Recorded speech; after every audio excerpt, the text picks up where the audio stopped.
My cousin called me a few minutes later and said, "Hey, cuz, yeah, you heard Uncle Bill died." I said, "What?" I just got a call that and my mom was like, "I did not want him to tell you that right in the middle of work again." And so I got a call of like by the way, Uncle Bill died. I'm like, bro, I was with a customer. My mom called me in tears. My mom never calls me throughout the day. Yeah. Like, I call her, but she don't call me. I'm like, Mom, what is wrong with you? Yeah. Like, what? And she was like, if this was the last time you saw your sister, like, would you want to? And I was like, what are you talking about? October 10th was my last day in store, and I was going to transition to the new opportunity to go move to Houston. I was super excited, like about to go do my dream. My same last day at work, my brother died. No way. I was at work in the morning, and his girlfriend called me and said, "Who died?" I said, "Jesus help me." A lot of people reject God because, when after somebody in their family or close to them dies, they say, "Man, a merciful God, a loving God wouldn't do this to me. God must not love me, or God must not be real." So either way, they distance themselves. And so it's interesting because you say that after your brother died, the third person in like a year and a half's time, which is crazy, that's actually what drew you closer to God. So I'm interested in hearing like how did that even happen?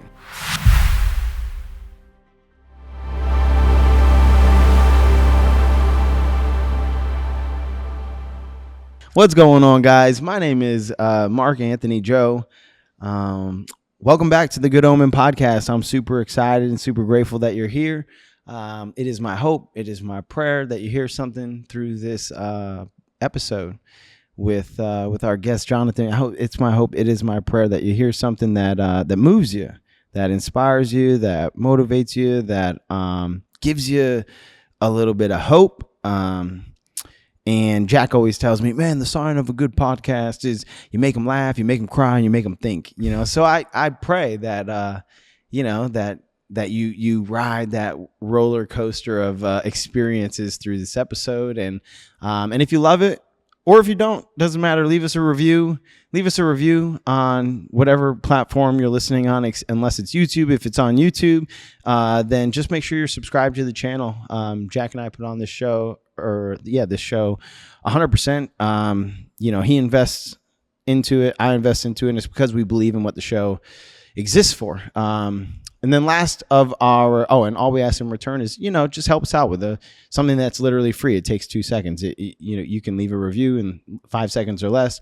You can hit subscribe to the channel. It doesn't cost you anything to subscribe to a YouTube channel. It just helps us out a little bit. So thank you for that. The last housekeeping announcement that I want to have, I just want to just cue you guys in on a little transition that's about to happen here on the channel. So, I call it a channel. So, instead of, if you're listening on Spotify or Apple Podcasts, okay, you likely go to your app and you search Good Omen Podcast, or maybe you just, click it and you access it directly from a link or something. But if you were new and you were just looking for the show, you would have to search Good Omen Podcast. So we are going to turn those channels into something called Life-Giving Media.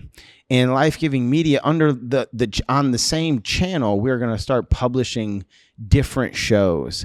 So a lot of you guys will remember Janice Manning from, I believe it was episode 6 or 7. If you haven't listened to that episode, I highly recommend it. It's one of my favorite episodes that I've ever recorded. Her story is incredible. It's crazy. It's incredibly moving. And that's coming from somebody my story is pretty crazy. Her story is pretty crazy. Okay. And so anyway, worth listening, but she has a podcast, and her podcast, Holy Health Podcast, is going to start being published under Life-Giving Media. So you guys can look forward to getting some of a variety of content if you're just subscribed to, or if you follow this channel that produces these podcasts. Again, that's going to be on Spotify and Apple Podcasts only. The YouTube channel is pretty much going to be the same. So cool. All right. That's the housekeeping. First podcast back from my honeymoon. How's it feel, man? First podcast as a married man. I'm a married man. Wearing my ring right now. Awesome. Nah, dude, it feels good. It feels really, really good. I'm excited. Like I said to you earlier at the shop, I was really looking forward to being married, like to just getting it behind me, and sort of like starting life. Like I kind of believe in spiritual element of marriage, like two become one. And I think that there's life before, up until marriage, and then there's life after marriage. Like in my brain, that's a big shift, and there's only two.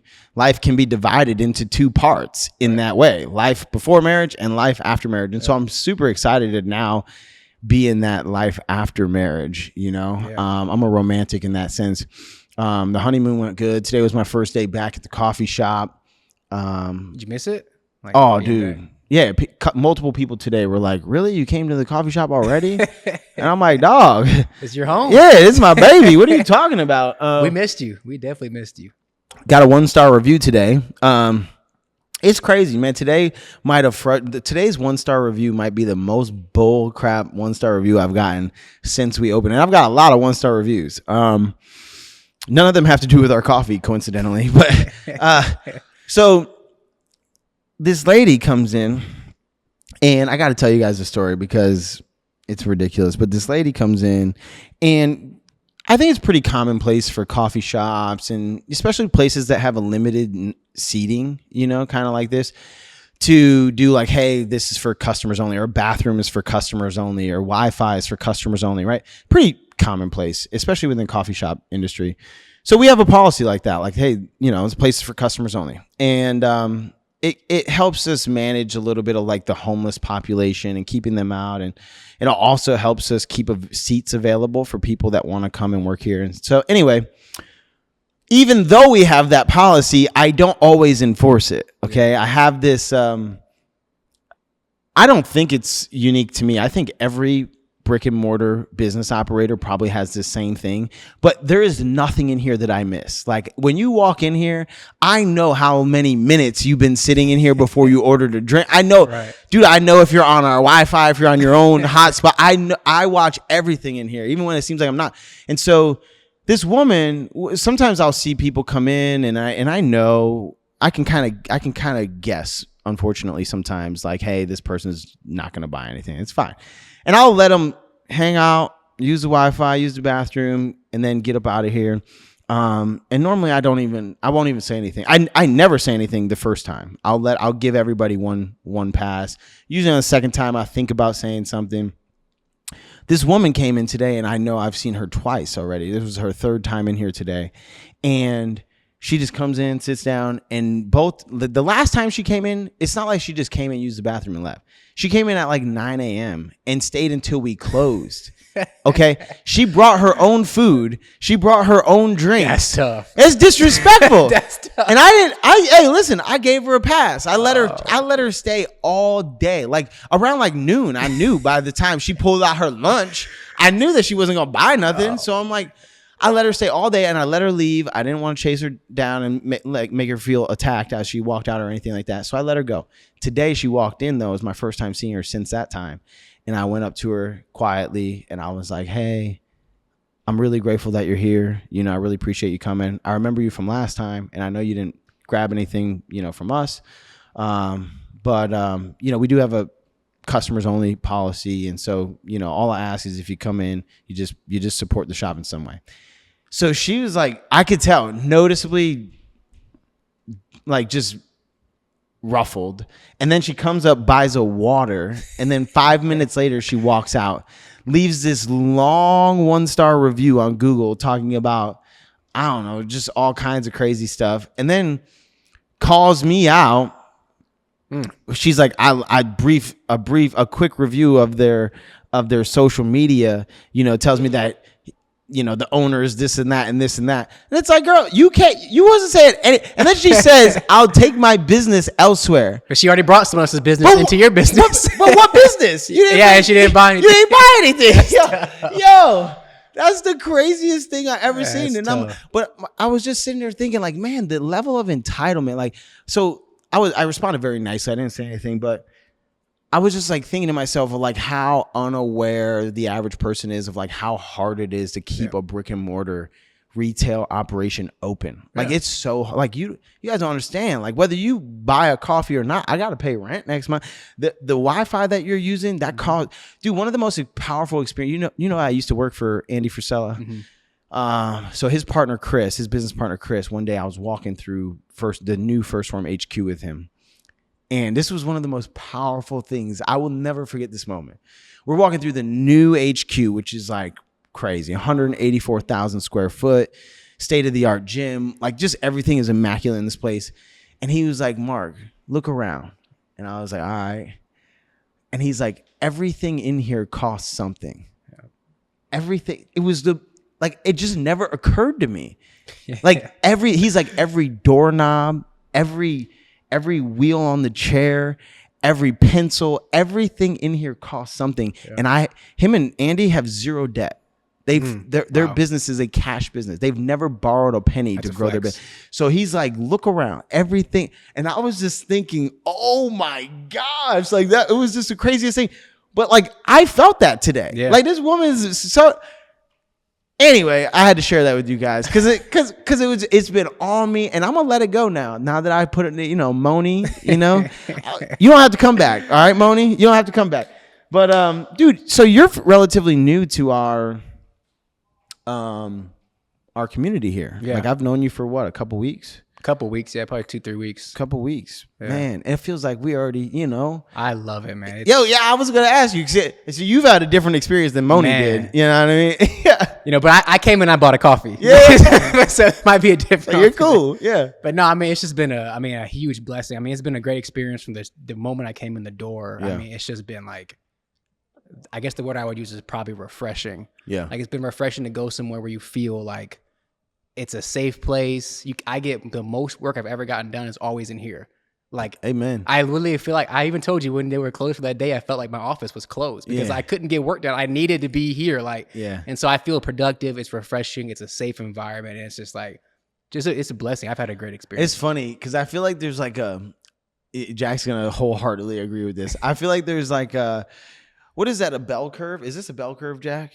All right, so there's a bell curve of productivity at Omen, okay? So it's you're new here, you come in, and the energy is just electric, right? So you just feel motivated. You're around all these highly motivated people, so you start grinding. But then as soon as you start to get to know, like the more people you become friends with, the harder it becomes to get work done because then you're sitting here visiting all day and you're like not getting, so I guess it's an inverse bell curve, And then eventually you become close enough friends with the people that you are comfortable telling them, hey, dude, don't talk to me right now. I'm trying to get work done. Because in the beginning, you're just trying to be polite. Right. So your productivity tanks.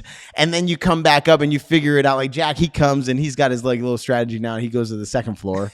Nobody else can go up there and bother him. He comes down when he needs a break and just visits for 5 minutes, goes back upstairs. But I feel like there's a bell curve, and right now you're still on this very highly productive portion, but you're starting to make friends though. Yeah, I guess for me it might be different because I'm extremely introverted. It might not even, some people don't see it, but like when I come in, I even sometimes like I won't even say anything to anybody. I'll come in and I just sit down. That's just the way I am. Even at places that I've been at for years, I walk in and don't say anything to anybody. Yeah. And it's not because I don't want to. I just don't know what to say. Yeah. I'm introverted. It's like what I'm gonna say. Yeah. Like, how you doing, bro? It's like, how you doing? Good. All right.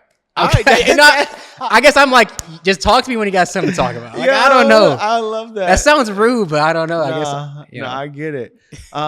So in the short time that I've known you, though, it does seem apparent that you're like, well, are you from St. Louis? Born in Memphis, raised in St. Louis. Yeah, you got Memphis energy. Really? I can believe that. My family's in Memphis. Yeah, I can believe that.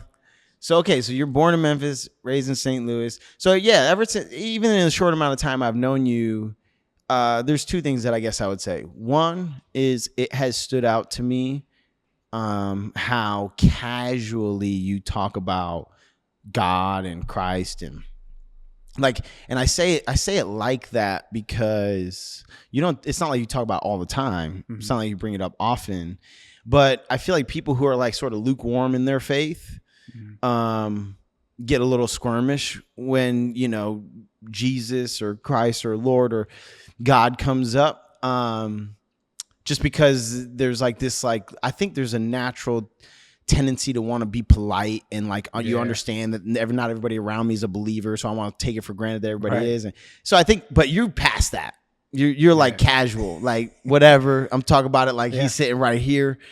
So that's one thing that stood out to me, and that's intriguing, and I want to ask about that a little bit. And then and to be clear, guys, I don't know anything about Jonathan. I just Nothing. Yeah. Barely know me. Don't really know me for real. So that stood out, and I guess this might be helpful for the audience because this is how I pick my guests. Like, there's little things that stick out in my mind, and I start to like marinate on them, and I'm like, yeah, there's something there. So the other thing, this is actually more common for me, but sometimes I meet people, and they have like a calmness, like it's like it's a combination of just calmness and like a disposition of gratitude. And like, I feel like it's not required, but more often than not, how you arrive at that place is through like a lot of trial, like a lot of like testing, a lot of turmoil, maybe potentially trauma. You get the point. It doesn't have to be one or all of those. It could be one or all of those things. But the path to that resting place of calm gratitude is usually a good story. And so anyway, I get that feeling about you. A guy said that to me one time in prison. Really? And ever since, he was just like, they used to call me Simba. And he was like, that's a gangster name. I like that's a gangster name. I like that. I didn't pick it, but they used to call me Simba, and he was just like, nah, I could tell. He's like, because I was joking with him, and I'm like, I can't fight, man. I'm nonviolent, and he's like, nah, I don't really believe you. He's like, you too calm to not be able calm to. Ones. Yeah. They always say them calm ones be dangerous. Yes, that's the ones. So anyway, man, I just really wanted to have you on the show and dig into. We don't have to stay just on those two things, but really, I want to get to know you a little bit and hear like what, how did you come to, because you're a young dude and you do have a really mature disposition, mature as in emotionally mature disposition. And so why don't you tell me?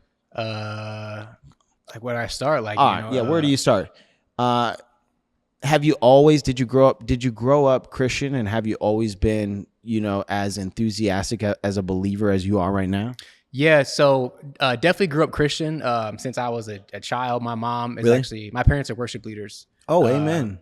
My mom's been singing since I could even remember. I don't know when she started singing, but I think it was when I was a baby of some sort. Yeah. And it's my mom and technically my stepdad, but I call them my parents, because he raised me. I respect him for that.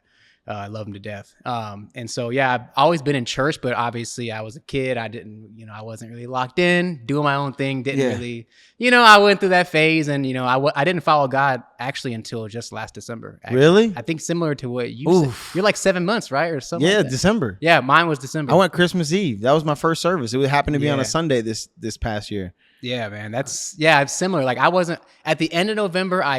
I said I'm gonna do it, but then December I actually did it. I actually fully went into it. Dang, so 7 months. Pretty fresh to it. Oh, baby. So you on fire. I already know. Yeah, I'm locked in. I'm locked in. I know, but being raised in church, like, to that's me, like, weird. That's weird. Yeah. So how come you didn't, like, what led to rejecting? I don't really know. I think I've always had a lack of interest in stuff. I just don't find a lot of stuff. I just be like, oh, whatever. Like, I don't care. Even in school, I struggled. Like, I just hated listening. I hated working. I hated doing anything that's like, I'm just not interested. I never liked anything. And I used to tell my mom, like, I don't like anything. What am I going to do? I don't like stuff. I don't like anything. Yeah. And she was like, you're That's a very pessimistic attitude. I just don't. I just didn't. Like, get away from me. Like, I like stuff, but like, I don't know. For some reason, I don't know. As a kid, I just never got engaged with God. Although I always defended God. Like if someone said, "Oh, God's never," I'd say, "Hey, like, don't do that." Like, I believe, but like I myself didn't go all the way in, so it made no sense. Yeah, I kind of question when people say that.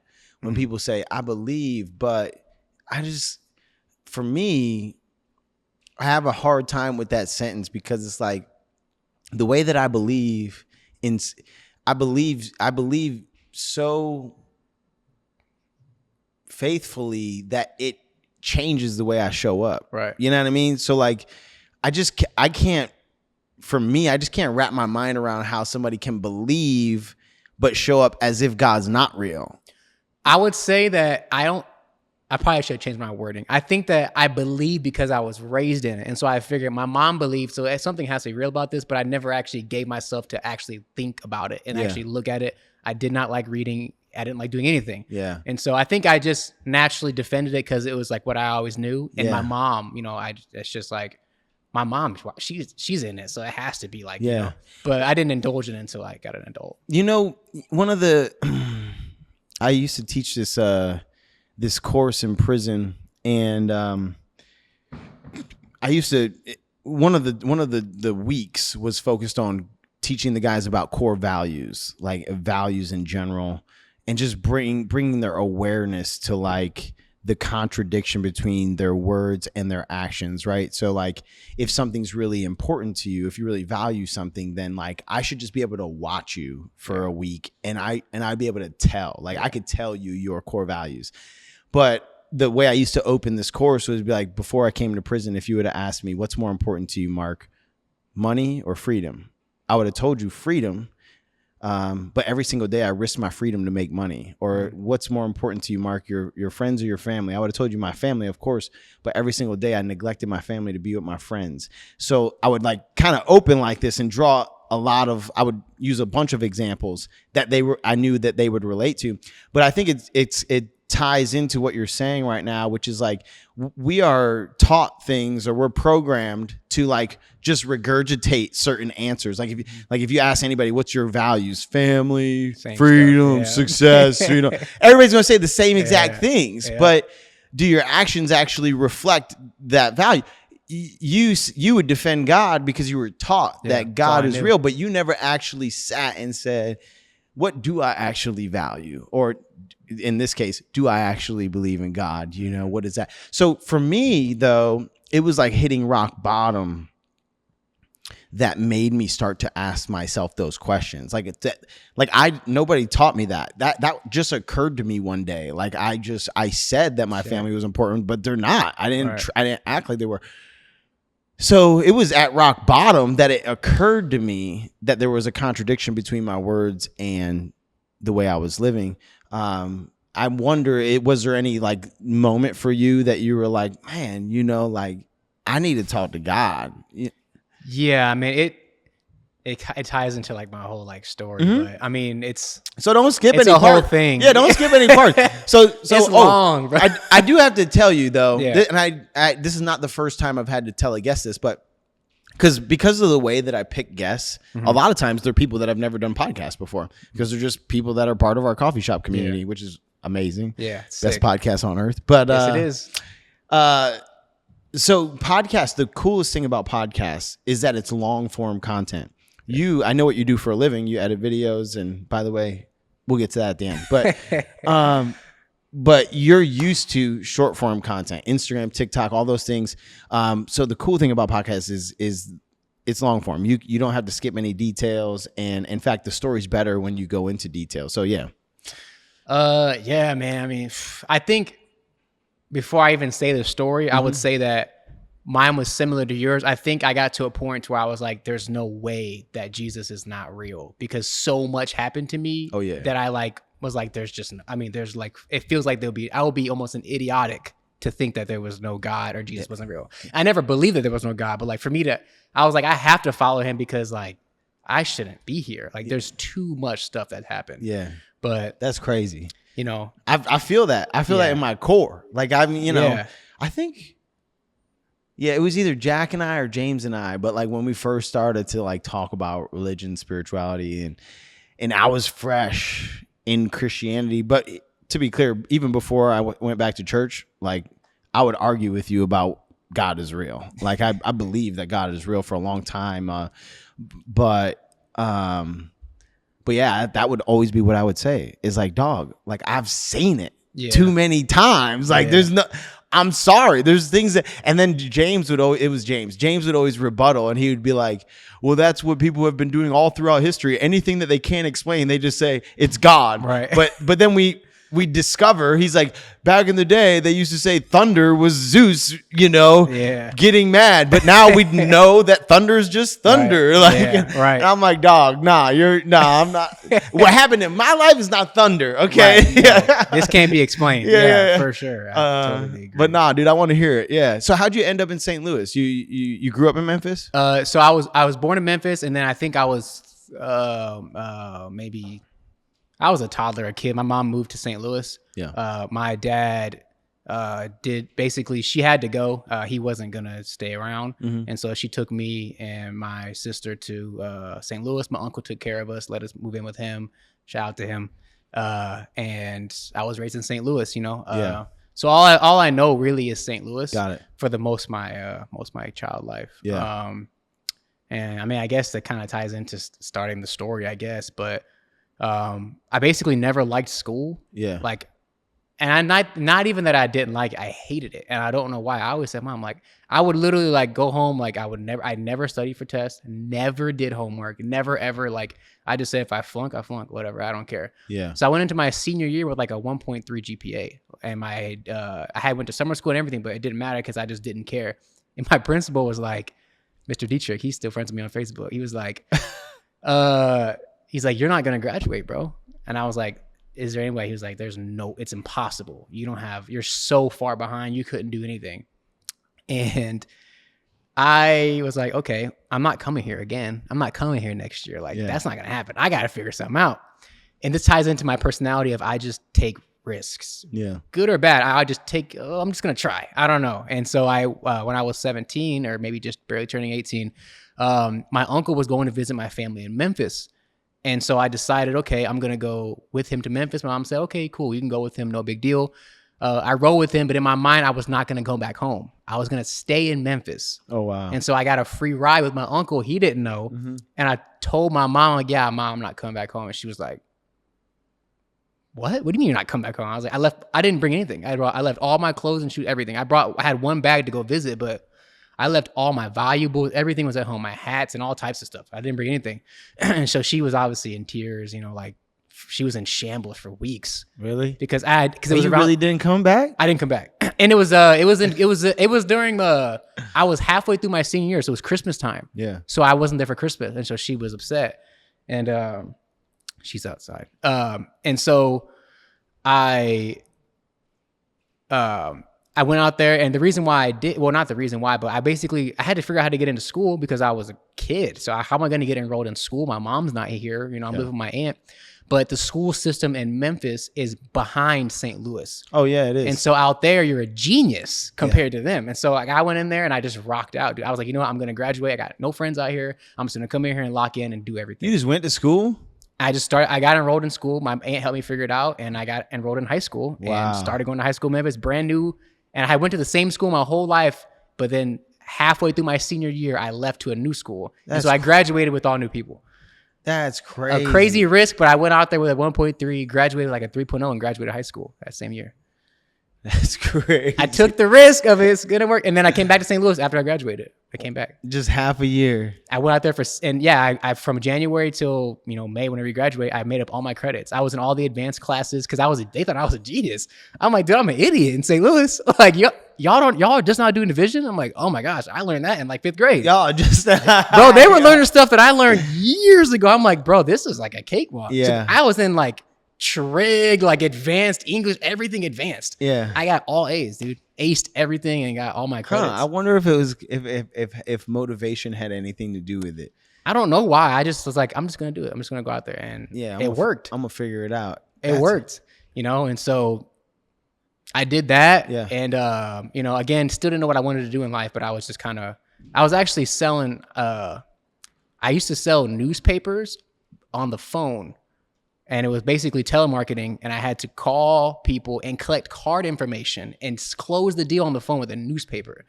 That was one of the jobs I had, one of the last jobs that I had. Oh, you're a savage then. And I was destroyed. I mean, I was the number one person in the company by no far. way. It wasn't even close. Yeah, I was making $30 an hour, and I only worked 4 hours a day, but I was slinging out hundreds of dollars on newspapers. I was collecting card info. They didn't know who I was, and it was a 1-800 number.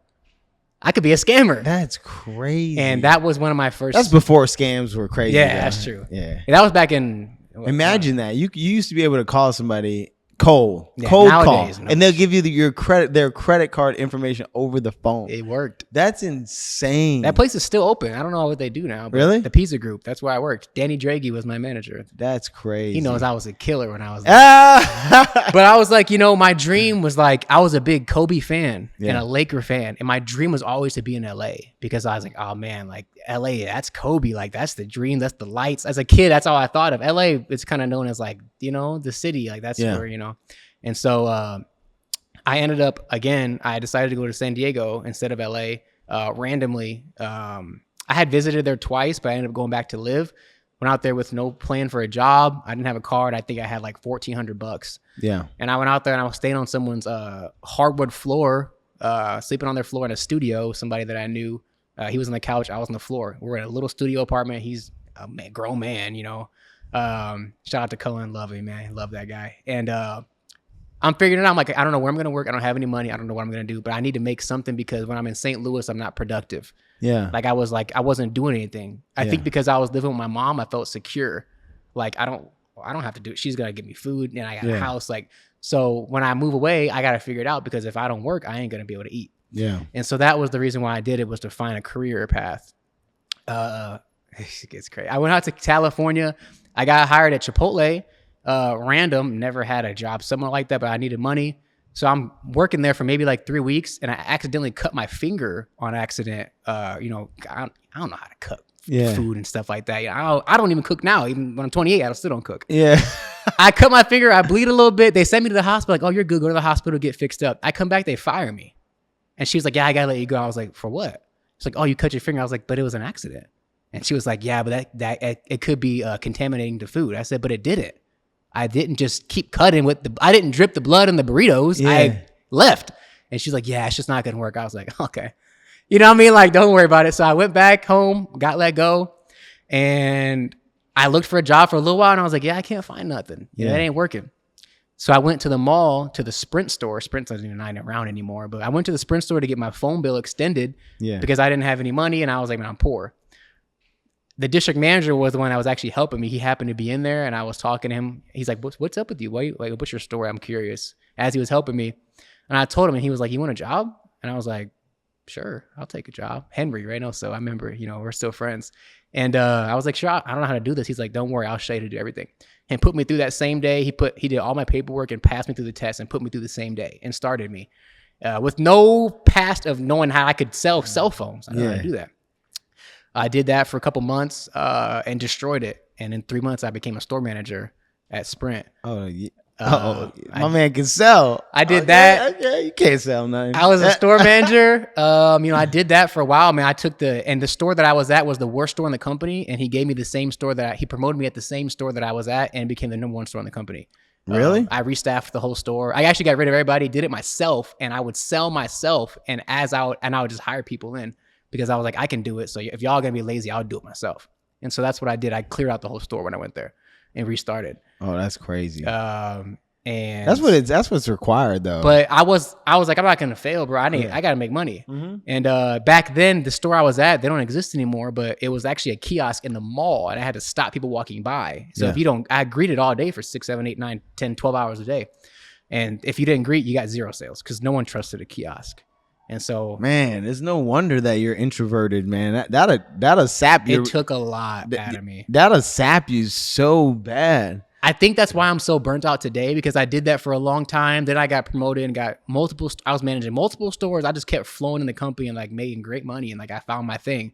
Then I ended up leaving it and coming back. But I think because I did that for so many years, I think it burnt me out of like, now it's like, I don't want to touch a sale. Yeah. Like, I hate it. I probably could do it, but no, sales takes a lot, man. It From took cold calls to cold greeting. That's where I started. Cold calling was the worst. Oh yeah, cold calls. Because trying to get someone's card info, I couldn't even fathom that today. Yeah, and it's a newspaper. Imagine just calling, be like, yeah, I'm from the newspaper. Right? Like, yeah. Click. Like, oh man, that's crazy. Okay, so Sprint store. So yeah, I did the Sprint thing. Long story short, I ended up coming back to St. Louis after being in San Diego for a while. And I worked at Champs My buddy was a manager there. He gave me a job as assistant manager. I killed that. They actually were going to plan on giving me a store, but it didn't. I ended up not doing it. My buddy Henry, who was my district manager at Sprint in San Diego, he had moved to Minnesota to take over a district. And he called me and he was like, hey, I got an opportunity for you. I was like, what is it? He was like, I'll give you multiple stores here in Minnesota. You want to come here? And I was like, Minnesota? Like, I was like, you know what? I packed my bags and I left that same day. Really? I quit my job. No 2-week notice. Sorry, Ryan. I quit my job and I went to Minnesota to try it. Yeah. So I took over some stores in Minnesota at Sprint. Again, took a risk. Went there randomly. Didn't know anyone in Minnesota. I didn't have a single person. And just figured it out and got an apartment and all that stuff. Yeah. Did that for a while. Ended up leaving that. I got an offer to go back to San Diego to do T-Mobile. I went back to San Diego, did T-Mobile, and I started doing like skits in the morning. I would go in from like 6 to 8, like 6 a.m. off the clock and make skits, and ended up going viral, like tens of millions of views of my T-Mobile skits. Really? Yeah, I was a manager there, but I would just come in early because I like to make content. On what? On TikTok. On TikTok? If you search up like T-Mobile, like John, it's all over TikTok. Like, no way. I got like 30, 40, 50 million views. A lot of views. T-Mobile had actually reached out to me and had me do an ad for them one time. Really? Because they saw my videos. And I was known as a Primetime John, my Instagram name, but now that's because of T-Mobile. I was Primetime John. That's what I was. And so all my followers came from that. I came from that from T-Mobile. From T-Mobile skits. I was known as a skit guy. That's what the T-Mobile guy. They were pretty funny. I missed those. That's awesome. But that was fun. That's kind of where my content thing started, was I was doing that. Yeah. And I was like, I kind of like this, you know? But long story short, I ended up doing that for a while. And my bad if I'm talking too much. No, I do have a question though. Yeah, go ahead. So as far as like what I was wondering is, what is it in you, or were there like experiences before? Because you kind of started at 17. Were there experiences before 17 that gave you this like this whatever it takes mentality, but also like this detachment from places? Like I relate to that hard. Like I'm not, at least until I got here to St. Louis, like I didn't put roots down. So I was always willing to leave at a moment's notice, and I'll go wherever. But most people that I've met find that to be unusual. Yeah. They can't imagine moving away from X, Y, or Z. They can't imagine moving away from their friends. They can't imagine leaving their job. They can't imagine moving away from their family. For me, it's not even a thought. Me too. It's not even a thought. But now I feel differently about St. Louis. But so anyway, I can relate to that. But for me, I feel like that came from being homeless, being in and out of foster care, and never really having home base, never having a consistent family unit or whatever. So I just in my head, I'm a nomad, I'm an orphan or whatever. And I think that's why it was so easy for me to do that. But I'm wondering, do you think that comes from anywhere, or is there like just a whatever it takes mentality, and you were just chasing the next opportunity?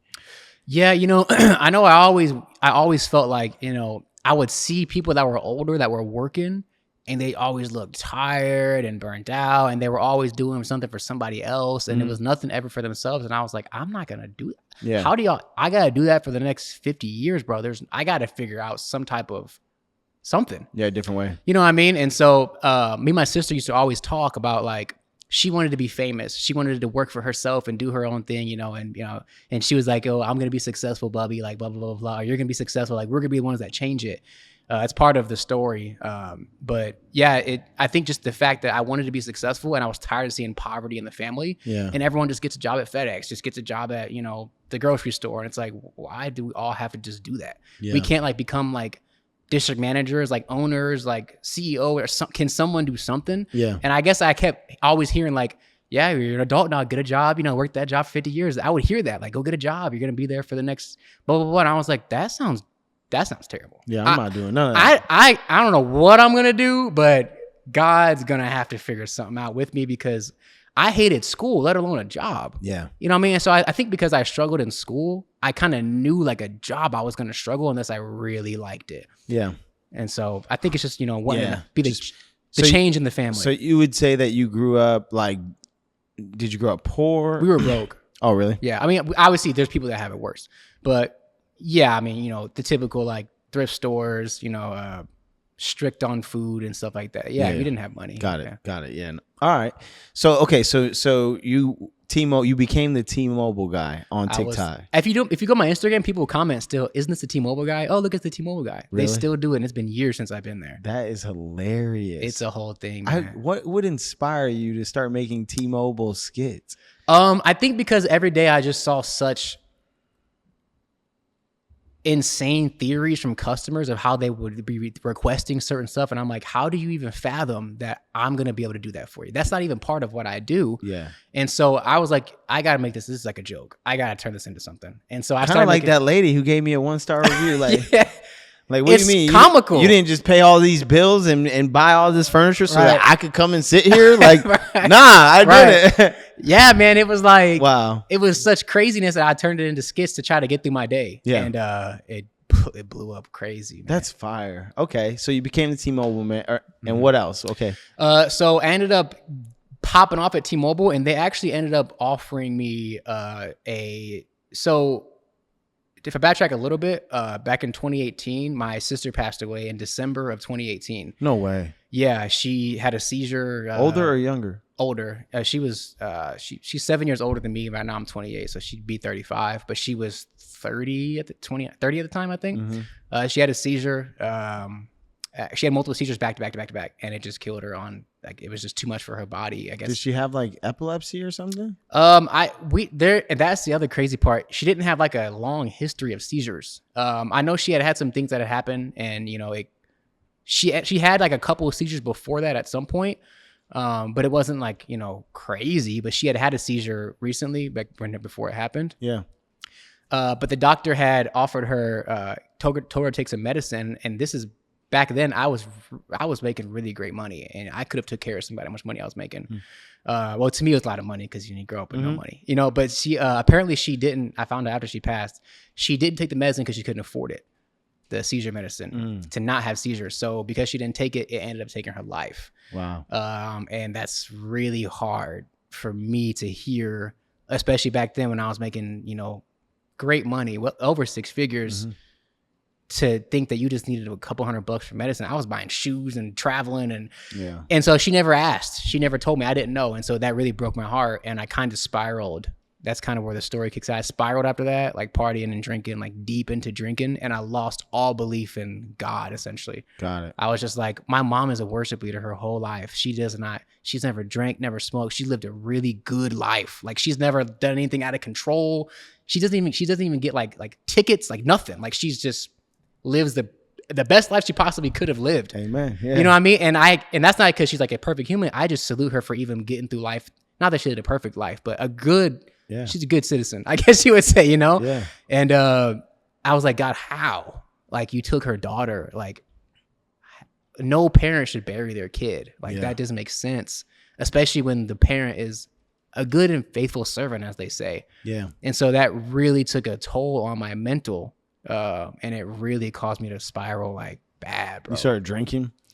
I would drink about like 6 days a week. Like, Really? not drink as in like I would party, and like me and my homie would finish bottles a day as I was a manager still. So I was fully functioning, but I would be out till 3, 4, 5 a.m. and go to work at 7 every day. That's what I was doing. And and my mom didn't even know that I was partying at the time, but it took a toll on me, and it led me down a lot of paths of just mistakes, making bad mistakes. And I ended up partying real hard for like a year and a half. And then my uncle died, who also, the one that took care of me, my mom, when I was a kid, he died in January of 2020. And that's when I just kind of like, He was like, screw it. that was it, bro. I just like, when I say I spiraled, like I really spiraled. And that year I ended up getting a DUI. I totaled my car, and I fractured my neck. And so I ended up losing my job that year. Had a DUI, totaled my car that I had just bought like a few months before, a brand new car. I just bought it. Totaled my car, lost my job, and everything kind of just went downhill. Dang. That happened. And then a few months after I recovered from my injury and got a job back working again, I was still spiraling, and I ended up getting my jaw broke. Somebody beat me up, and I got my jaw broke 3 months after I healed from my neck injury from my DUI. Wow. Again, I was drinking, and I was in a situation, and I got beat up, bro. I mean, it is what it is. The dude was probably over 150 pounds bigger than me. Yeah. Just a massive dude, and he just jumped on top of me and punched me in the face over and over and over in the same spot. And my homies weren't with me, so I just got beat up. My jaw was broke. I had to get my jaw wired shut. So my jaw was like this for 2 months. So I didn't eat food or anything. I couldn't eat anything. So I lost like 50 pounds. I was like a stick. That was all in the same 6-month span that happened. What is it that causes us to spiral like that when we lose people? Because that's what, I mean, I spiraled after I lost my brother, and I ended up in prison. But, so what, I'm just trying to figure out what it is. Is it like, is it an inability or unwillingness to deal with death? I don't know if it's like you feel like a piece of you left. Grief. Maybe, yeah. And you're just trying to like, you don't know, there's no solution for it. So it's like they're gone. Maybe it was like a attachment problem or something. I don't know. I just think that nobody prepares us mentally and emotionally, and I guess spiritually, for death. Like it is an inevitability that you are going to deal with death throughout the course of your life. And not only are you going to deal with it, meaning friends, family, people around you dying, but it is also an inevitability that you're going to die someday. And I feel like the only way that I really worked through my brother dying, because I mean, I was spiraling for years. It's crazy. It's crazy that we do this to ourselves, though. And it's ironic too, because my brother died from drugs, and I just started using drugs, which doesn't make any sense. But but I had to come to terms with the way that I verbalize it to myself is death is just the cost of it. It's the what do I even say? It's just the cost of doing business. Like it's death is a part of life. Like it's the ante, it's the buy-in. Like before you get this opportunity at life, there is an unspoken agreement that someday the opportunity expires. Right. Like that's it. And it happens for everybody. And so that means not only you, but even we need to be okay. You can be okay with it or not, but it just is the way it is. So it's better for you to just come to terms with it, because the people around you are going to expire as well. They've made the same unspoken agreement with God or with the universe or whatever you believe, with nothing, which is crazy. We could talk about that, but how do you? But anyway, they've made the same unspoken agreement, and so. Now, when people die, for real, like Grace and I, we're very different in this way because I've dealt with death and she's never dealt with death. So, but when people die, I'm like, my response now is to be happy for the life that they lived. Like, I'm like, man, that's sad. That's sad, but I don't get tore up. I'm like, man, especially when they die old. Oh, like, yeah, that's a blessing. If somebody dies old, they're old and they died. Look at all the young people dying nowadays. Dude, yes, but sometimes I have friends and like their grandfather or their grandmother passed away and they were 80 years old. Like I get being sad. That's not what I'm saying. I'm not trying to be insensitive. But like, dog, he lived to be 88. That's like a blessing. What's the problem? Fulfilled the whole life. What's the problem? You be happy that man had 88 good years. Like, and then my brother died when he was 24.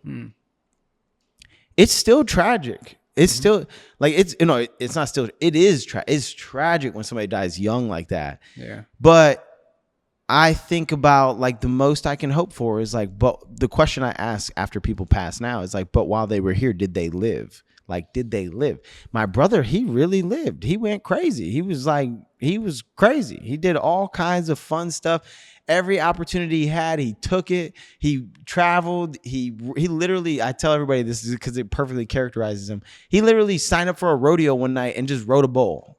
never. That's random. Just randomly, it was like, yeah, I want to ride that. Like, like that's random. No, borrowed a helmet, borrowed some chaps, like, and just rode a boat. Like he lived. He like went crazy, hunted, played paintball, did all this, rode motorcycles, and when somebody like that, it was so tragic that he died. 24 years old. Did he die like?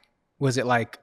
He died from a drug overdose. So it was instant. It wasn't like a. Okay, got it. Yeah. But he I wonder about that. He died, yeah, and I don't know if it was instant or not, but he died from a drug overdose, and I let it tear me up forever.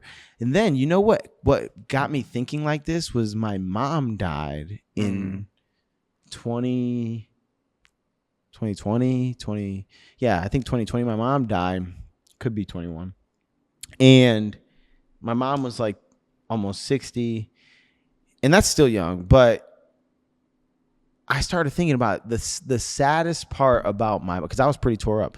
The saddest part about my mom dying was that while she was here, she didn't live. She lived to be 60 years old. And she basically, because, my story's kind of crazy. You should listen to the episode with me if you haven't already. But, she lost her kids. She kind of her family, wrote her off and all this stuff. So she lived her whole life, from what I could see, trying to make up for mistakes that she made when she was younger. And as a result, really forfeited the opportunity she had to live in those years, right? Because she just kind of wore the shame that she was wearing forever, and so she never lived her life. She never she never got ahead on her debt. She died in debt. She worked ceaselessly, like no family ties, no nothing. And I was just so sad because I'm like, man, she had 60 years and just didn't use any one of them, like not one of them.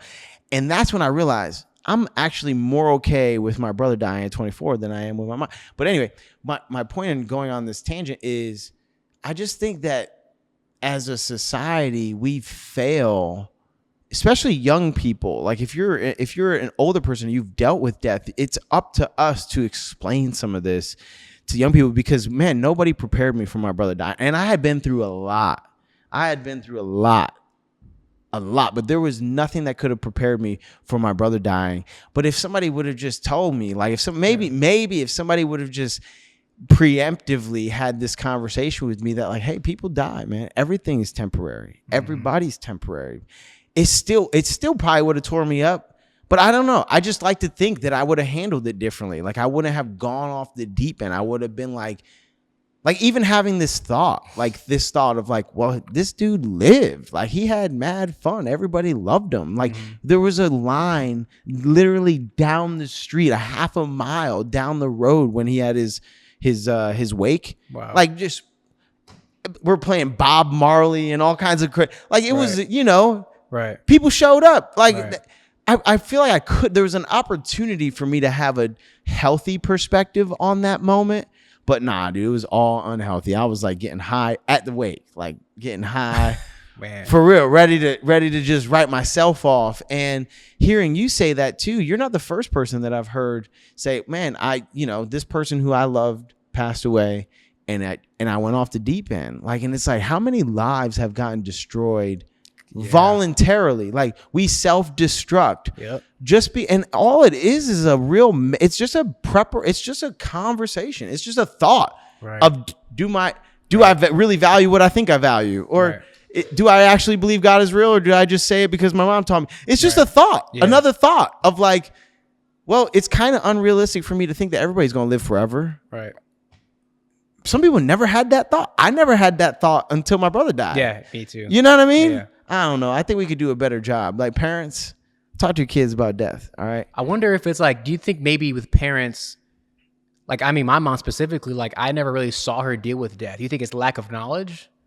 Because my mom, like her mom's alive, and it's like a bunch of, our family never really had, that was like the first death with my sister. Yeah, maybe. And so I don't think maybe she knew, because she was trying to deal with it while I was dealing with it. Yeah. For me, I can only speak for her. Yeah. Yeah, that probably is it. I mean, it's just not a conversation. There's so many conversations that parents don't have with children that they should. Like, I'll give you an example: financial literacy. Yeah, as children, school, no one prepares us. Nobody prepares you to manage your money. They teach you to go into debt when you're 18 years old. Yeah, 6 figures of debt that's going to bury you for the next 10 years. Right, and give you a chance. Dude, it's crazy. Nobody teaches you about financial literacy. Yeah, no. Nobody teaches you about death. Nobody teaches you about marriage, like and relationships or investments, or like, bro, how to make money, like not how to actually make money. I know. We don't. Now, I will say my mom did teach me about like budgeting. Like she was very big on budgeting, but that's because she was poor. She got scared to be poor again. You know what I mean? Or be more poor. Yeah, she didn't have much. Yeah, there wasn't much to do. That's not like, hey, this is how you get set up for success. That's like, hey, this is how you survive. She was just big on like always save something, like always put money aside. But she was very unknowledgeable because I don't think she had it either on like credit, investing. Like, cause I was always told credit cards bad, you know, loans bad. I was like, oh man, I was scared to get anything. And then when I got older, somebody was like, bro, get a credit card. I was like, what? No. He's like, dude, you got to have credit in life, bro. And then now I'm at my age now, and obviously I taught myself about credit. I'm like, bro, you got to get credit. But I wasn't taught that about credit. Not a slight to her. She just didn't know. Yeah. You know, so as kids, we're not trained, I think, enough. Yeah. Sorry, I didn't mean to derail you though. No, that's fine. That's crazy. So your sister dies. How old were you when she died? 23, because she was 7 years older. She was 30. So I was like 23, 24-ish. Man, had you guys been close at that time? We hadn't talked at that current time. We actually had just rekindled because a couple years before that, she had a boyfriend that she had went in my room and gave my clothes and shoes to him because I guess he didn't have clothes and shoes. I don't know why. And I was mad at her. And I actually quit talking to her for years. Wow. Over the stupidest thing. Then we ended up rekindling and come back together, and she died not that long after that. So thank you, Jesus, that you know what I mean? Because it would have really tore me apart, you know, but that's crazy. But that's cool. Another thing though. We the dumbest stuff. We write people off for the stupidest stuff. We take everything so crazy, and you'll be all right. Like, it was annoying, but it's not like, but it's not a big deal. It was just close. And I just wonder, this ties right into the death thing. It's like, I only came to a healthy perspective of death after dealing with it in a very unhealthy manner. Yeah. I feel like that's another thing where you only realize like how little and insignificant some of the things you get mad over are. Man. Like after you've done that a few times and like you're looking back and like, man, we should be friends still. Like what happened? It's dumb, bro. We lose a lot of relationships. I feel like people would just like, I'm not gonna reach out first. I'm not gonna reach out first either. And then y'all just don't talk forever. It's like, what are y'all doing? What are we doing? Listen, why do people do that? I don't know. I mean, I have done that before. We're like, adults. I'm not gonna call you first. I'm not gonna call you first either. Yeah. Your phone works. Real phone works. It's like, okay, bro. Yeah, well, your phone works. Yeah, we both sound stupid. Phone works both ways. Yeah. How many times? But if neither one of us use the way, it ain't never gonna work. Like, that don't make sense, bro. I hate when people say that now. Yeah. It works both ways. Yeah, but you don't use your way. So it's only one way. Like, I don't get it, bro. It's just the silliest thing. So and then your uncle dies how long after? So my sister died in December 2018. My uncle died in January of 2020. So about a year and a half. So about a year and about a year and a half. And after he passed, I was at work both times. So the first time my sister passed, I was with a customer. My mom called me in tears. My mom never calls me throughout the day. Yeah. Like, I call her, but she don't call me. I'm like, Mom, what is wrong with you? Yeah. You know, like, what? And she was like, I forgot what she said, but it was something along the lines of, if this was the last time you saw your sister, like, would you want to? And I was like, what are you talking about? What? We had never had deaths. So I was like, what, is she going out of the country? Like, what do you mean? I was like, yeah, why? Yeah, sure. Of course I would. What is she doing something? And she didn't fully like go into it, but I was like, oh, it kind of hit me after she was saying other stuff, like she's in the hospital and they don't think she's going to make it, blah, blah, blah, blah, blah. But she was already gone at that moment. She was already gone, but my mom didn't know either, but she was already gone before any of us. My sister was in Florida when she passed. My mom got the call that she was in the hospital, and so she got in the car and was driving there and told the nurse, like, I'm coming. But my sister was already gone. She was already gone. I mean, they said the seizure took her. It was instant. So She was gone before she even got to the hospital. But when he got there, they had her on like a machine keeping her like heart pumping or whatever. Defibrillator. But she was already gone. And to see her like that, like, is in my head. We took pictures, of course, that day of just with her and stuff like that. And it was just hard to see. Yeah, she was on life support. Yeah, she was. Yeah, but she was gone. I mean, yeah, she was clearly gone. Yeah. Then my uncle died. And it was the same thing. I was at work, got a call. Actually, my cousin called me. My mom had called me and said, "Hey, your uncle had a heart attack. Like, but he's going to the hospital. We're gonna see what happens. Blah blah blah." My cousin called me a few minutes later and said, "Hey, cuz, you heard Uncle Bill died." I said, "What?" I just got a call that he. And my mom was like, "I did not want him to tell you that right in the middle of work again." And so I got a call of like by the way, Uncle Bill died. I'm like, bro, Dang. you can't just catch. I love that, man. Yeah. You can't just catch. Nah, I'm not saying I'm mad at him for that, but you can't just. He said it casually. Yeah, you can't just casually. He just threw it out there. Drop that on me. Yeah. Yeah, cuz he didn't say like, "Did you hear?" You just say, "Yeah, Uncle Bill died." I'm like, bro, no, I didn't know that, but now I know that. And so I snapped on him. Yeah, that was an interesting situation. But Yeah. I dealt with that. I dealt with that for a while, and then actually December, I was working still back then, and yada yada. Ended up coming to. I forgot. I lost my train of thought. So Uncle Bill dies, and yeah, what'd you do? Did you? Yeah, come so back? I was still working. I was at it was still Sprint at the time, I believe, or T-Mobile, one or the other. I can't remember when it transitioned, but I was working at the phone store still. And so if I fast forward, I was doing the social media stuff. My Uncle Bill passed away before all that happened. I was doing the social media stuff. Yeah, you were saying it. Yeah, I was. This was 10 minutes ago that you were spiraling. Right. I was spiraling when he passed, and it got worse after he passed, but I was still at T-Mobile. I was doing the skits and stuff, but I was still in a bad spot. Got it. And so as T-Mobile, like I said, they gave me the opportunity to go do T-Mobile. They gave me the opportunity to do social media for them full time. They were going to fly me to Houston, and I was going to be a creator for T-Mobile. And so I was making a transition, and actually the last day, October 10th, was my last day in store, and I was going to transition to the new opportunity to go move to Houston. I was super excited, like about to go do my dream. My same last day at work, my brother died. No way. I was at work in the morning, and his girlfriend called me and said, "Who died?" I said, "Jesus help me." No way. My brother died October of 22. So all of them within 2 years. My sister 18, my uncle 22. I mean, my uncle 20, my brother 22. All with like a year and a half span. Wow. And so that was the worst, because me and him talked every day, all day, for hours, every day. How'd he die? He had a heart attack. No way. Yeah. No reason. He was vegetarian. He worked out. Did he get vaccinated? No. They They don't know why. Like That is he was overweight. He was overweight, but he wasn't like obese. Was he older or younger? No, he was 33. So he's older. Oh, older than me. Yeah. Yeah. Older than me. Yeah.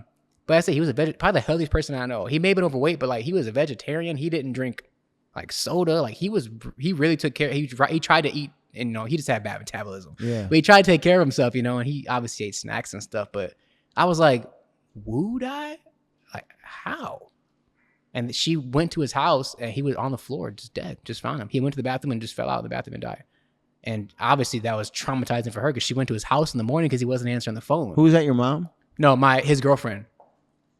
His girlfriend went to his house in the morning because he wasn't answering, and she was like, and she walked in and he was just laying on the floor. I'm like, bless your heart. To imagine to see that. Yeah. I don't know what that would have been hard for me to look at. I know. And so when she called me and told me, I'm like, bro, how? 3 people? And like not 3 like long family, like tight. These are 3 people. Like sister, uncle. I was on the phone. brother. I was 6 right before, so the night before I was on the phone with him and playing the game all the way to 1 a.m. and he died at like 7 a.m. the next day. I was the last person to talk to him. Yeah, Man, I more power to you, brother, because I would have lost it. I'm Yeah. telling you. That was the hard one. They were all hard. But I that would've- one, I mean, yeah, it just compounds. I know how it compounds. mhm. So like the uncle would have, for real. I only made it to the second one. My brother Yeah. died. Well, I guess I made it to the third. I lost, my Mm-hmm. mom, and then my brother died, and then my twin brother got locked up, and it felt like he Right. died. Yeah. you know. Yeah. That was so on that third try. Yeah. Oh man, it was over for me. For real, I was ready to just leave the earth. Yeah. Man, that's crazy.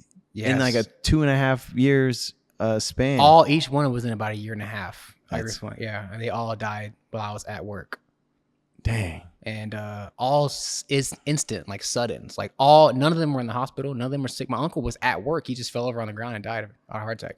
Just standing up right in the middle of, like, just fell over and died.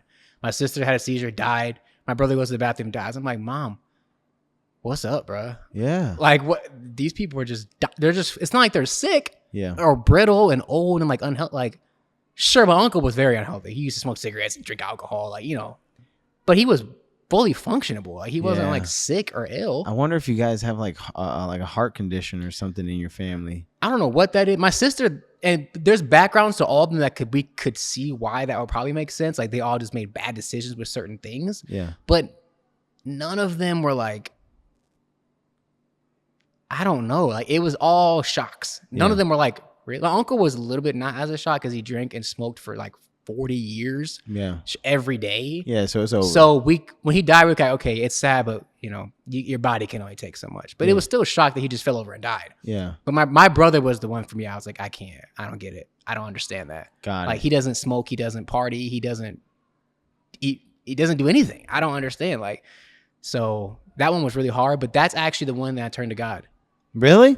The third one. Oh, man. Not right after. I was going to ask, like, okay, so when was it the rock bottom? Because you said you were still spiraling when your brother died. Yeah, when my brother died. I actually did not work for a year.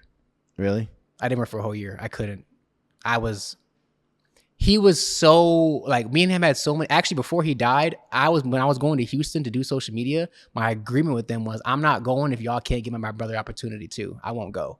It's both of us or I'm not going to go. And they said, okay, yeah, we'll give opportunity. So I was going to bring him with me to Houston. That was our plan. I was going to get an apartment and he was going to come with me. We're both going to do social media because he was handling because I used to be a content creator personally. He was doing my brand deals, negotiations, and dealing with all that stuff for me. And he really believed in me. Like, really, he always used to say, man, Speezy, like, that's what they call me, Speezy. Like, Speezy gonna make it. Speezy really has an opportunity, like, to do this. And so when he died, I just lost all motivation for everything. I was like, I'm not going to work. I'm not doing content. This is just a waste of my time. Yeah, I'm not creating content anymore. I don't have nothing to create. Like, and so I did not work I lived off savings and just figuring stuff out for a year. Man.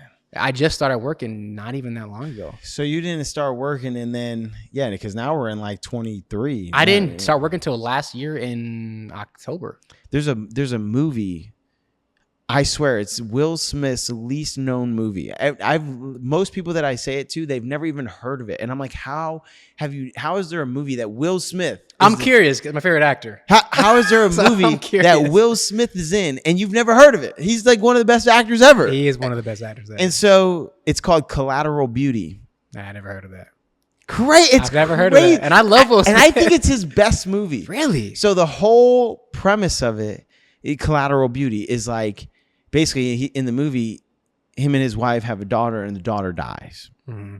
And she's like 3 or 4 years old. She has this rare disease, whatever, dies. Mm-hmm. And he just can't get over it. He just can't get over it. And at the end, there's this crazy, like, dagger don't ruin it, I'm gonna watch it. Dagger line where he's like sitting outside of the room in the hospital where they just told him, like, your daughter's probably not gonna make it, and he's like out in the hallway, just like on this bench sitting there, and then he sits up and there's this old woman sitting next to him, and she just looks at him and says, "Don't forget to notice the collateral beauty." And what she means is like something beautiful is going to come from this, and it messes him up like that. So that's the whole movie, is him. He spirals. Like, what do you mean? He thinks this woman's crazy. But in my life, I've seen the collateral beauty. I've seen that God will take something awful and something just that you wouldn't imagine any good can come from this, like a child dying. Yeah. And transform your heart and your spirit and teach you things that you needed to be taught. It's crazy. Yeah. You gotta watch that movie though, Collateral Beauty. Now put it on the list. I gotta check that out. You can't say you're Will Smith. Will Smith's your favorite actor. You never even seen his best movie. Because I'm thinking like 7 Pounds, Pursuit of Happiness. So 7 Pounds is gangster. It's 7 Pounds vibes-esque. It is. It's heavy. Because that movie is crazy. It's heavy, but 7 Pounds is heavy. It's a deep movie. Heavy. 7 Pounds. Pursuit of Happiness. That's cry every time, bro. That movie is. You seen that? I'm surprised because you're young. You've never seen it? Now that's before his time, a little bit before his time. Pursuit of Happiness is a game changer. Woo. That movie teared me up, bro. Tears you up every. Hey, tell me, this is the craziest thing about that movie is you cry at the end. Yeah.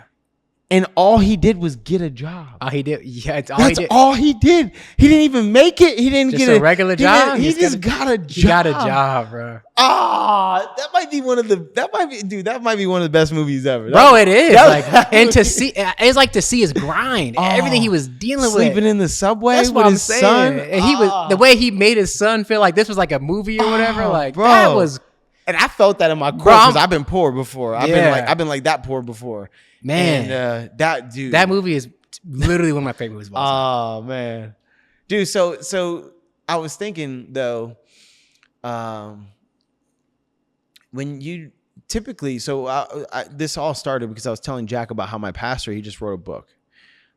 His first book, it's called Church After Hurt, and it deals with a lot of church hurt. And he highlights, and I'm listening to it now, and he highlights in that book how a lot of people reject God because, when after somebody in their family or close to them dies, yeah. Right? They say, man, a merciful God, a loving God wouldn't do this to me. God must not love me, or God must not be real. So either way, they distance themselves. And so it's interesting because you say that after your brother died, the third person in like a year and a half time, which is crazy, that's actually what drew you closer to God. So I'm interested in hearing like how did that even happen? You know what I mean? Right. How did you even rationalize in your mind, man, I need to talk to God about this? Because I would have, by the second one, I would have been like, man, God ain't looking out for me. That's what I felt, but when my brother died, I think because that DUI and my jogging, bro, that really took a toll on my life. I mean, it affected me in so many ways. Like I said, I lost my job. I lost my car. I lost all the money that I had. And it took me out of work for months and months and months. And I mean, I don't know if anyone's ever been through that. I'm not sure if anyone's been through that that's listening to this, but your jaw being wired shut is just a lot, bro. Especially right after I just got healed from, I wasn't able to walk when my neck got broken. I wasn't able to get out of bed on my own functioning and walk around. I was unfunctionable. Yeah. And so to then go back to having my jaw wired shut where I couldn't brush my teeth, I couldn't eat food, and I saw myself getting skinny. I wasn't really being checked on that much by people I thought I would. And so I'm not sure if it was the toll that all this stuff had on me, or I think I just realized like, I can't go the same route. I don't know what happened, but I decided I found a church. I was like, I'm just going to go to church. And I decided to go to church.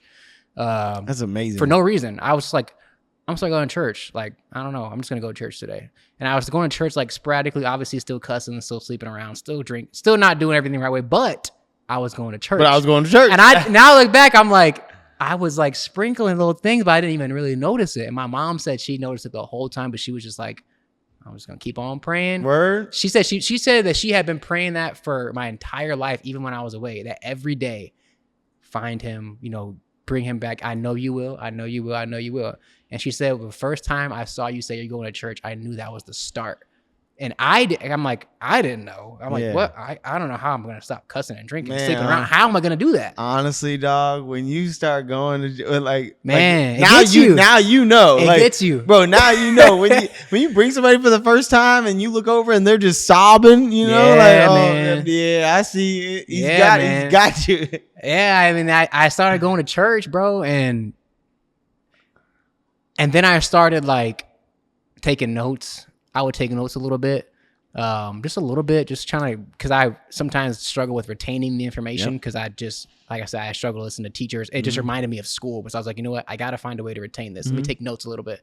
That tremendously helps. If anyone's struggling with remembering stuff in church, if you really struggle paying attention, if he says something good, just write it down. Yeah. And it is such a great reference to have. I really recommend that. I can't do that with Pastor Joe because every other line, he's just... It's a bar. Bro, it's a bar. I'm trying to tell you, then I'm not... I believe it. Pastors be having... Let's say this.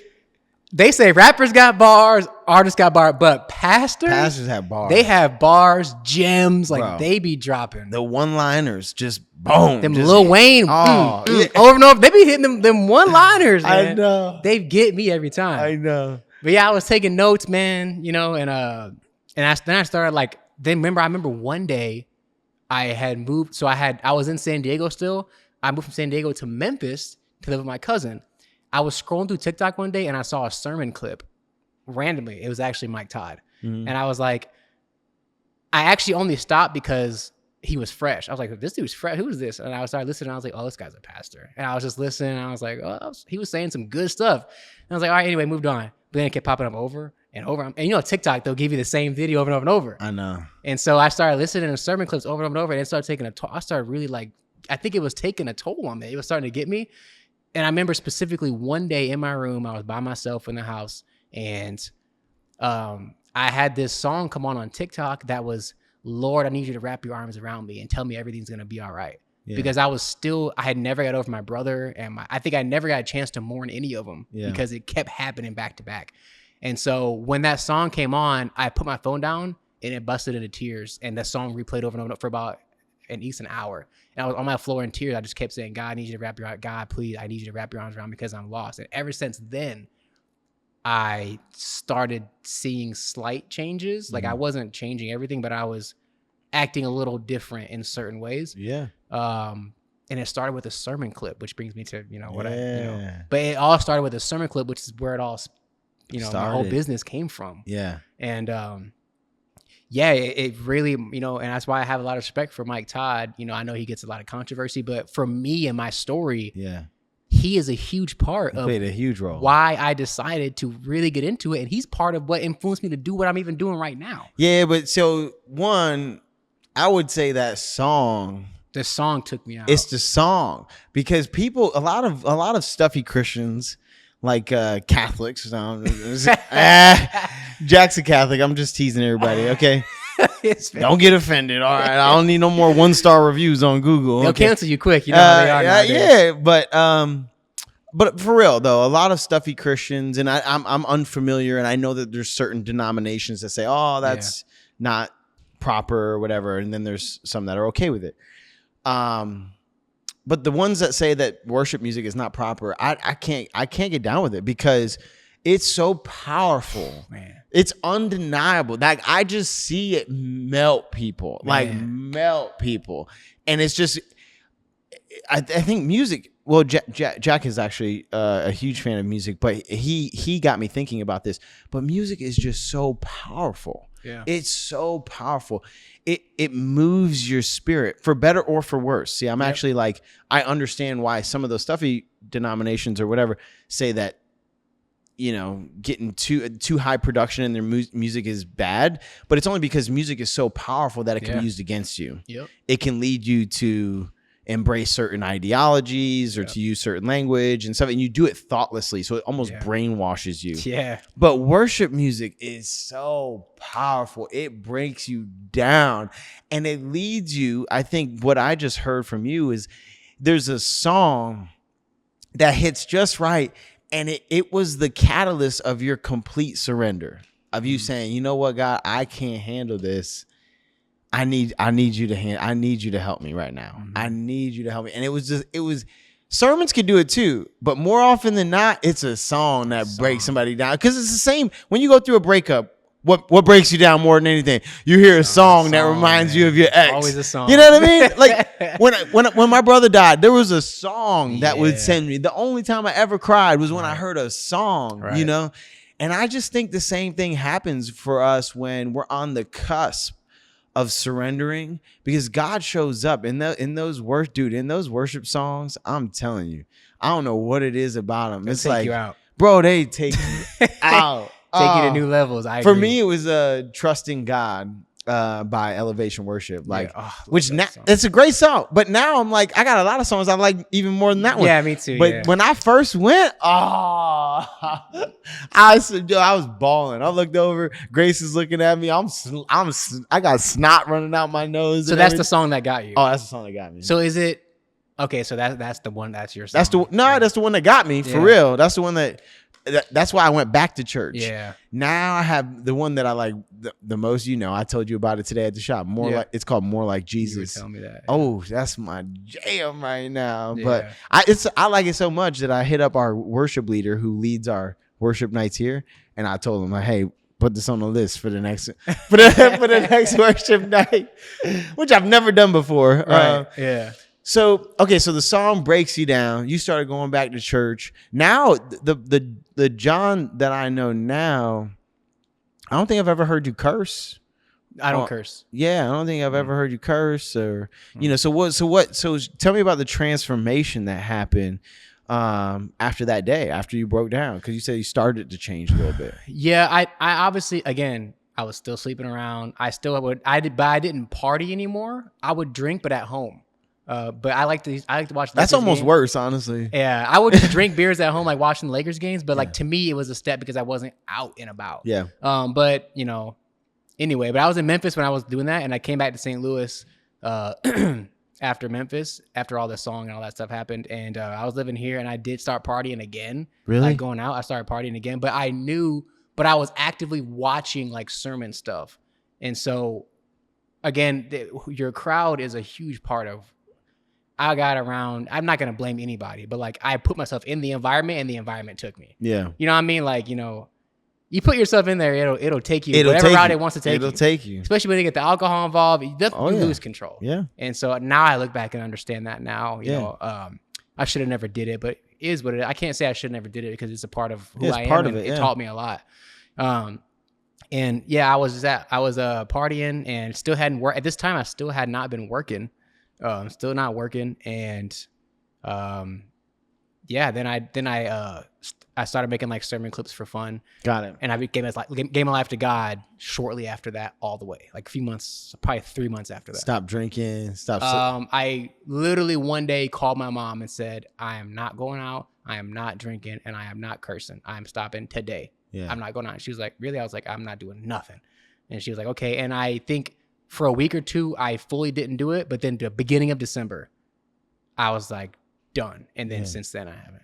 That's amazing. Yeah. So are those the main changes that you've noticed in yourself since you really gave your life to God? Is well, I have a couple thoughts, but is the drinking, smoking, and cursing? Yeah, I think the hardest one is sleeping around. Yeah. I mean, just truthfully, that's the hardest one. Lust. I mean, that was a hard thing. Yeah. And cussing, I was so fluid. I just did it without even really. When I go back and look at my videos, I'm like, bro, that is crazy. I was just bah, bah, bah, bah, bah. I know. And it's like, bro, me too. Don't listen to you can listen to early podcasts. Yeah. This podcast, I was on there smoking weed and cursing and bro, crazy. Yeah. Jack, how'd you let me show up like that? That's crazy. You let me look crazy on the internet. So when you say, you got to kind of really,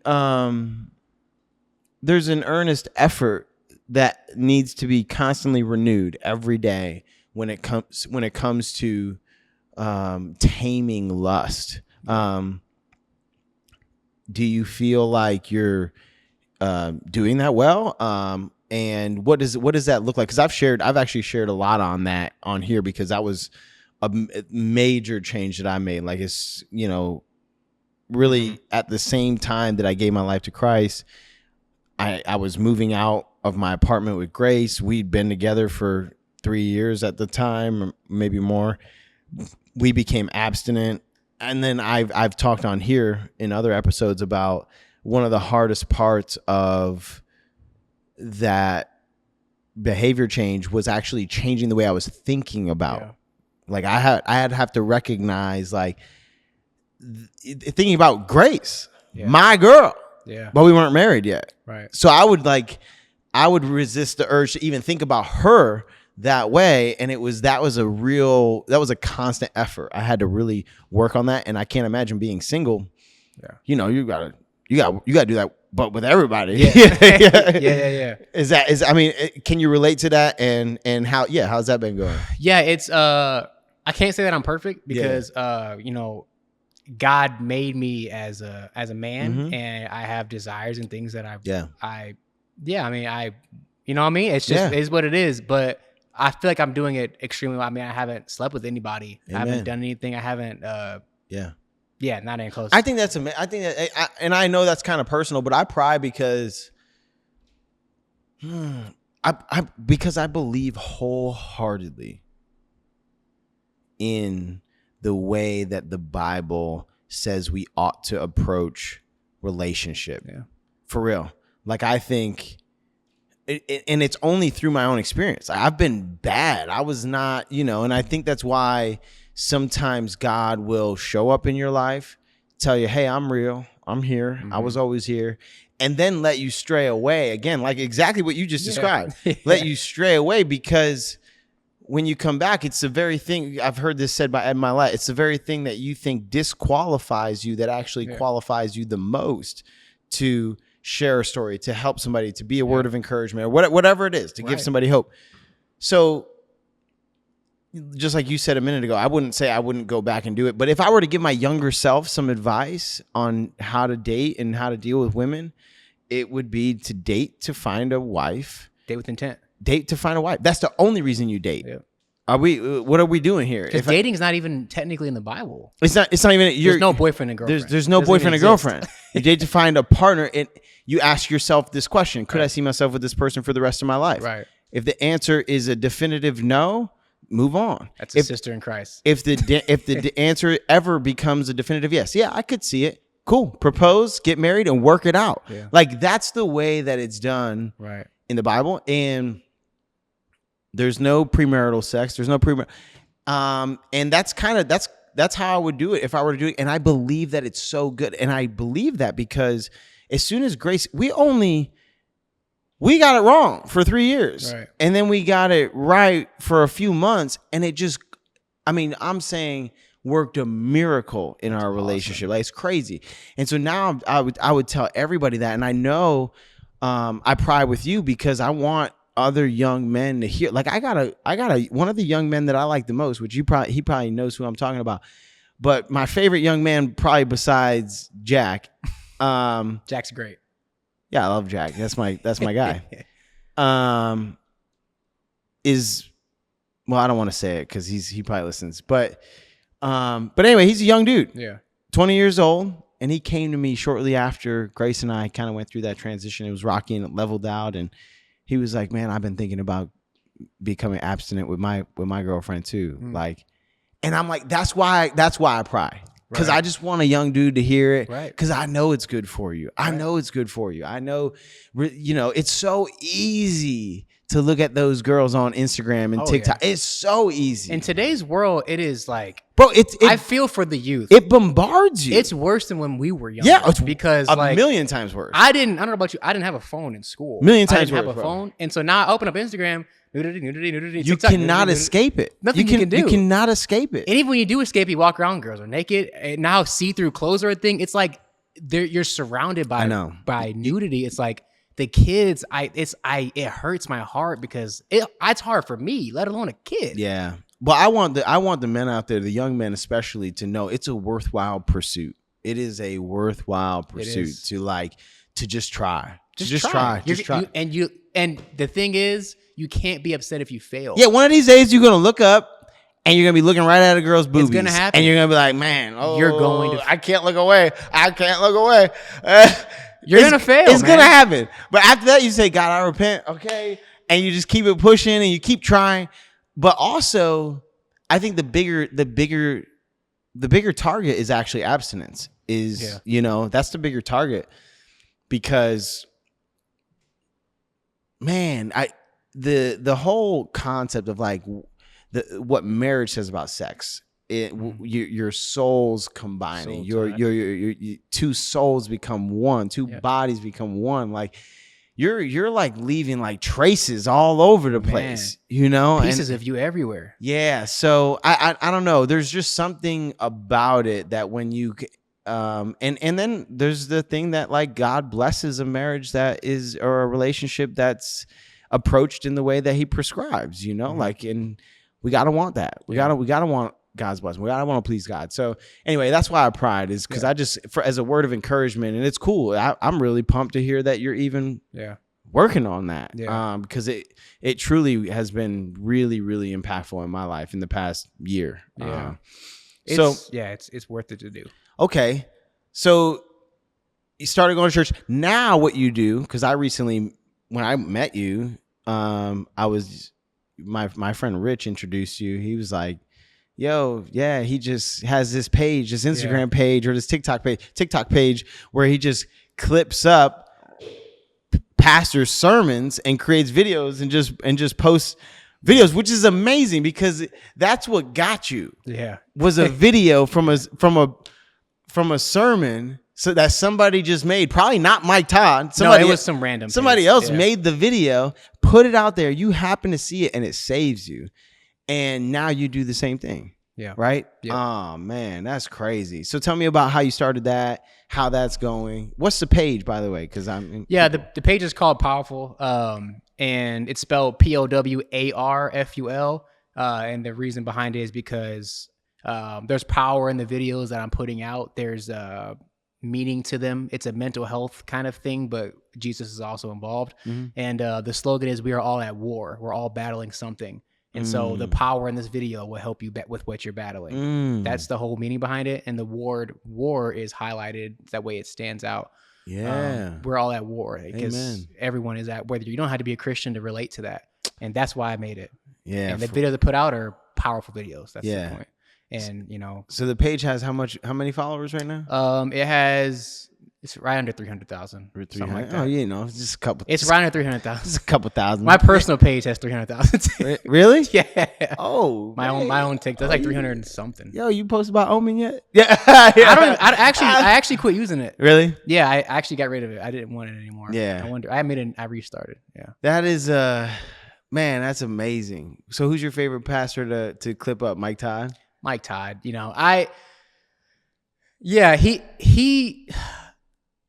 I just think I don't know what it is, but his delivery is fire. He just has helped me a lot. He says some of the stuff I say, I'm like, Jesus, that is like, I know. God had to have given you that. The stuff you say, I just don't hear it. Yeah. Like, he has a lot of wisdom. Isn't it interesting? Have you ever considered that like a lot of what we hear, we've already heard before? 99%. Repeated, changed in different ways. 99% of things that we say, that even 99% of your thoughts are recycled thoughts. You've had those thoughts before. But so whenever I hear an original thought, it always stands. I try to take a moment and acknowledge, like, I've never heard that before. Mm-hmm. Or I love it even more when I have an original thought and I think, man, I never thought this before. Right. Like those are usually those are writing down worthy. Do you remember your first original thought? No. I remember mine. Really? What was it? Mine actually didn't come till I got saved. Yeah.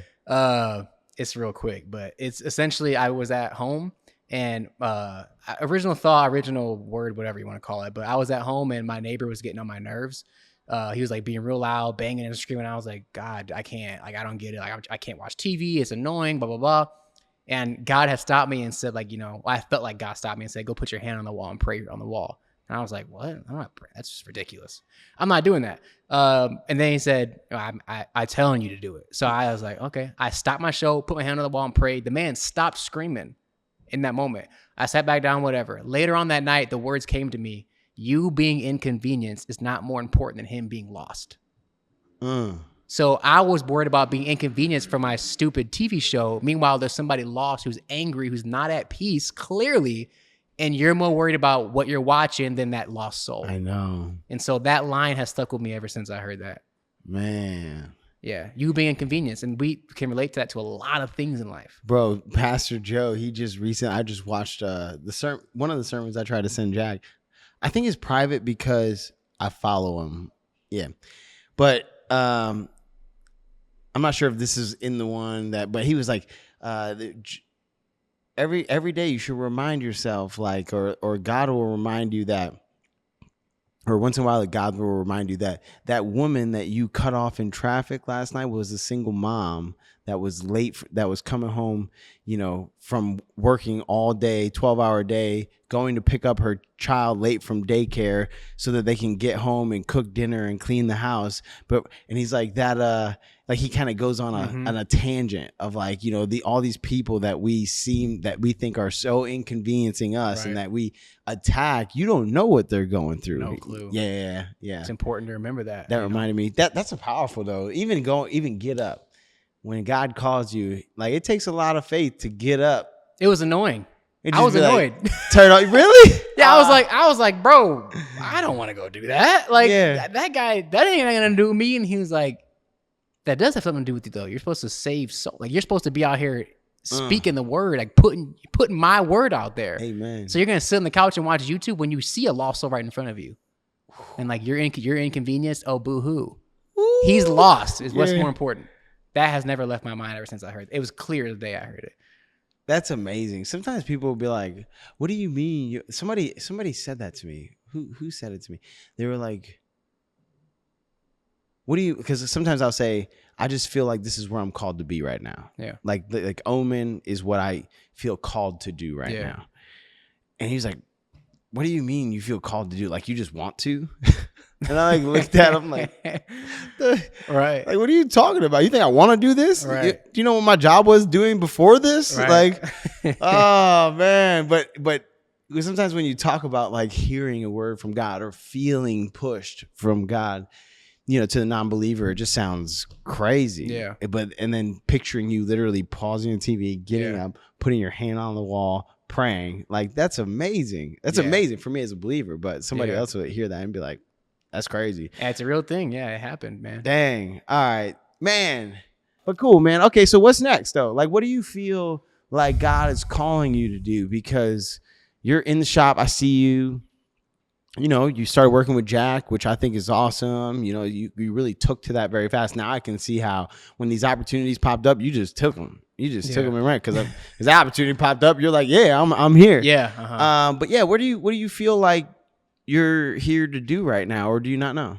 So I mean, my thing right now is, I'm pushing Powerful. It's my company. It's what I do. I'm, trying to grow that right now, continue spreading the gospel, and, helping people with clips. But what I really want to do is, again, change the dynamic of my family with finances and be the first person that doesn't just sit around and do nothing, like change, like does a generational change of like, stepped out and created something. And this is now in our family.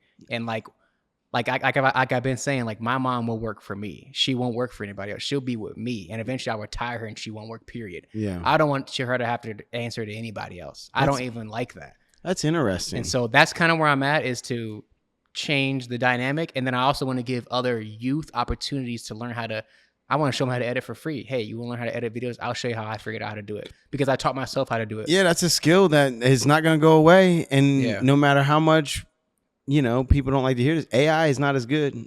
It's not as good. AI is not as good. It can do some basic stuff, but if you want a good video, bro, you got to pay. You got to put a human on it. Yeah, and AI, it doesn't even look, and I don't know when it will, but I don't know. I want to, okay, so you're back 7 months on fire for the Lord. What do you say? Do you have any like principles of Christianity that you think, like what would you describe the core principles of Christianity as? Or is there like one thing that you, piece of advice that or not even advice, but just an opinion that you have, that you hold about the Christian community?